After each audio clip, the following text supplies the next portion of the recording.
This is your CVC dressing change demo. I'm going to go through your dressing change. I first just want to go through your sheet. The first thing you're going to do is recognize that your central line dressing change needs to be changed every 7 days. Again, unless you have a sterile gauze under there, and that's every 24 hours. You are going to check your orders, and you need to take a few moments to look at your CVC placement information, so you know what kind of central line you are working with. The next thing you're going to do is gather your supplies. So you're going to need a ChloraPrep. You're going to need, if you're changing a PICC line, you're going to need your PICC stat lock, your antimicrobial patch, which is your bio patch, and that is your impregnated ChloraPrep pouch. You also will need some clean gloves, your bio-occlusive dressing, which is your Tegaderm, and your sterile gloves, measuring tape, and some alcohol wipes.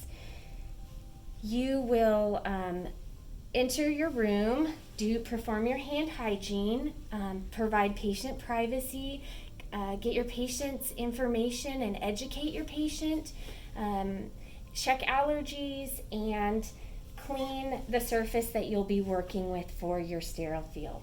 At that point, you want to make sure that you have donned a mask and that you place a mask on your patient. If your patient is able to turn their face away, please ask them to do that. You will allow your patient supine for the dressing change.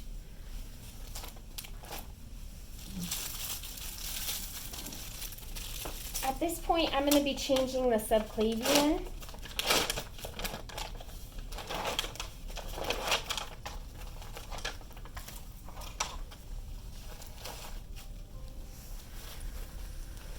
I like to get my stuff ready.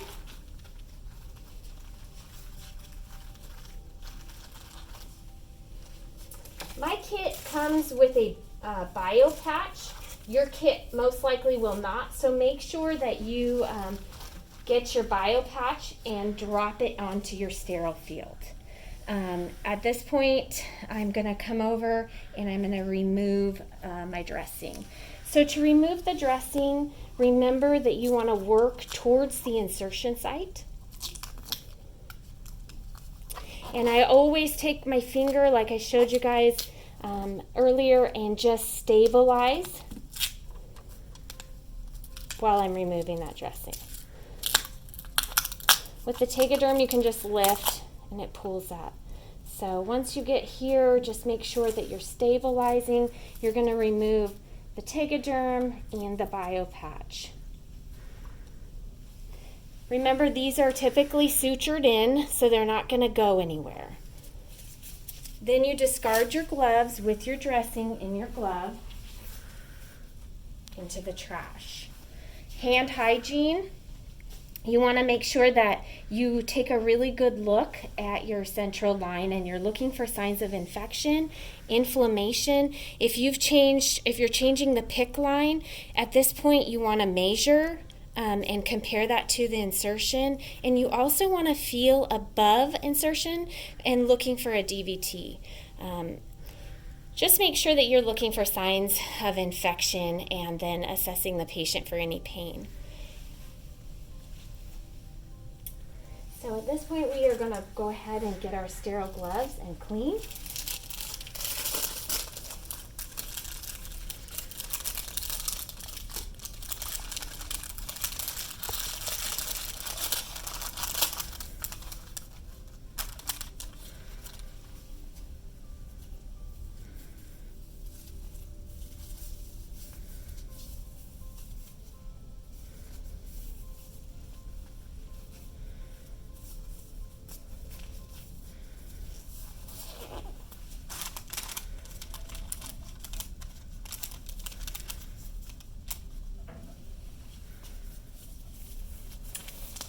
If your kit comes with a ChloraPrep stick, you're going to break that. I know I showed you before, I like to take gauze or something out of my kit, sterile, and I like to hang on to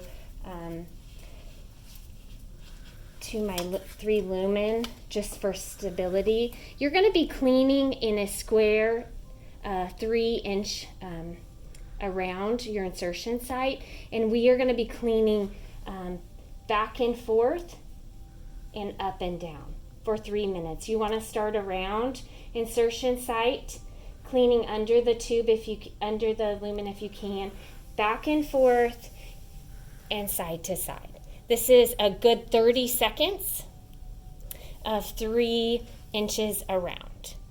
So once you've cleaned that, you're going to go ahead and discard that.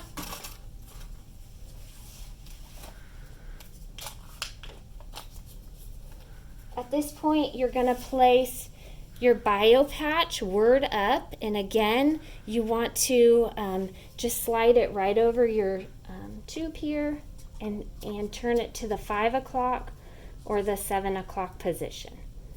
That way it secures it and kind of locks it in there.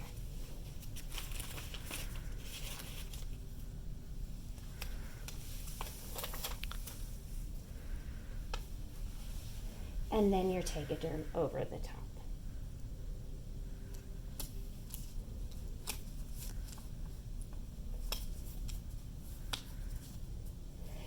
If you need to, you can also add some tape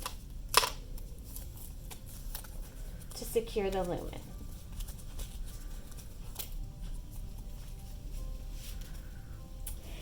Okay guys, make sure that you time and date and initial your dressing, and then make sure that you document in the chart.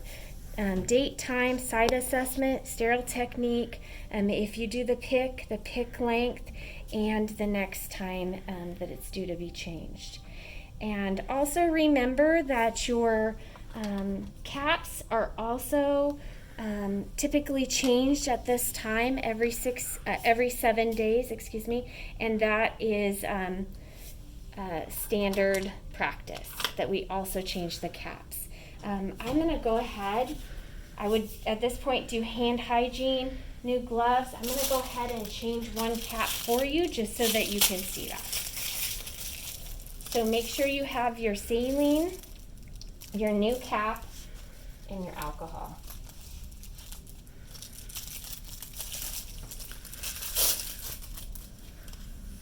Prepare your saline.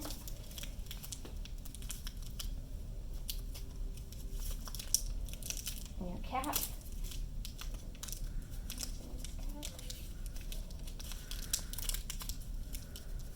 Attach, leave it in the package, and then you are going to prime your cap.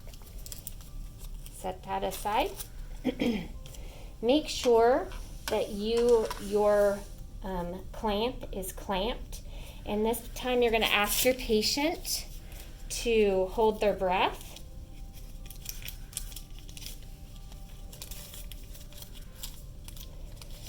When you remove the cap. So you're clamped. Okay, please hold your breath for me. Remove your cap. You're going to remove your alcohol. Wrap it 15 seconds of cleaning, twisting motion.